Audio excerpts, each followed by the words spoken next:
us from.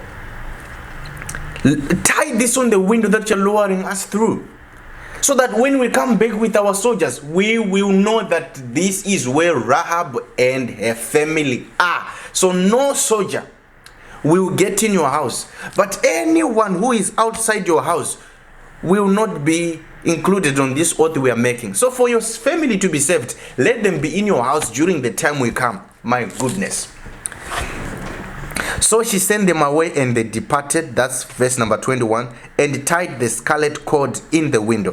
When they left, they went into the hills and stayed there 3 days until the pursuers had searched all along the road and returned without finding them. Then 2 men started back.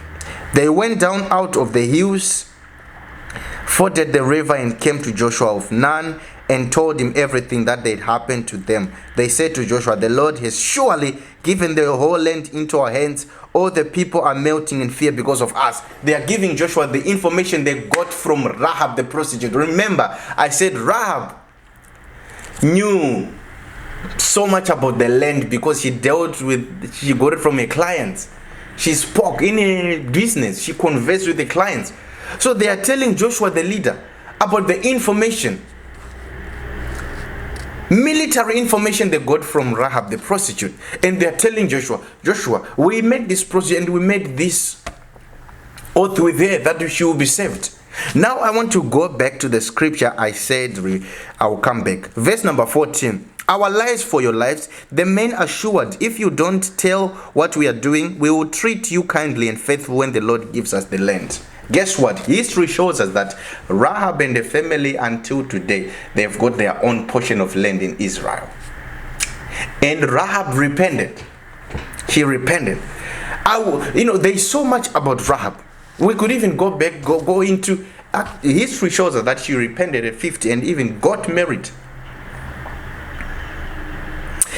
So whenever you talk about Rahab, that she was saved through faith, this is the story of Rahab.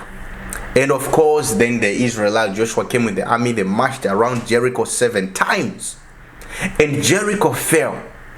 The walls of Jericho fell. And guess what's really interesting there? Rahab lived in the walls of Jericho. Her house was part of the walls of Jericho, but the house was not touched by any brick from the wall. The walls fell, leaving the house of Rahab still. And they came in Jericho, they fought and they won. And only Rahab was saved with the family. My God. So this is the story of Rahab. So whenever you come across the scripture, Rahab in Hebrews or New Testament about faith, that by faith she was saved. This is the story of Rahab's faith. It was faith. She saved the men of God. She could have just reported them, but she saved them, a prostitute. So what does this story teaches us today? Show kindness. Be kind to others. Be faithful. Faith without works is nothing. And that is what Rahab showed us, that she acted. She kept her word. And she was saved. She protected the servants of God and was saved from that.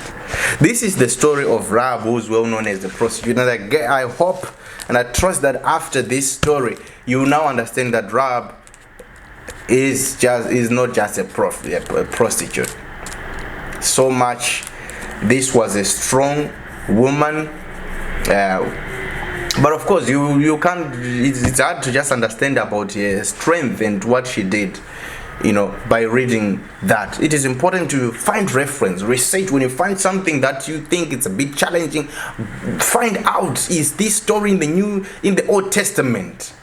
So we may find a snippet in the New Testament. Find out, research. In the Old Testament, you find there's a whole story there. And also find the books, some of the books, the history books, or, the Israelites. But of course, this is the book to read to read. I don't encourage people to chase those history books, even if it talks about the Israelites, the Abraham, or even if there's a separate book of Abraham. I don't encourage people to read those. This is the book. Read this, and of course, when you want reference, find those other history books. There's so much. So I thank you for watching and listening and paying attention. Thank you. This is the story of the Rahab. Now you know that Rahab was a great woman. Thank you. You are watching my message to my generation with Chingorivo. God bless you.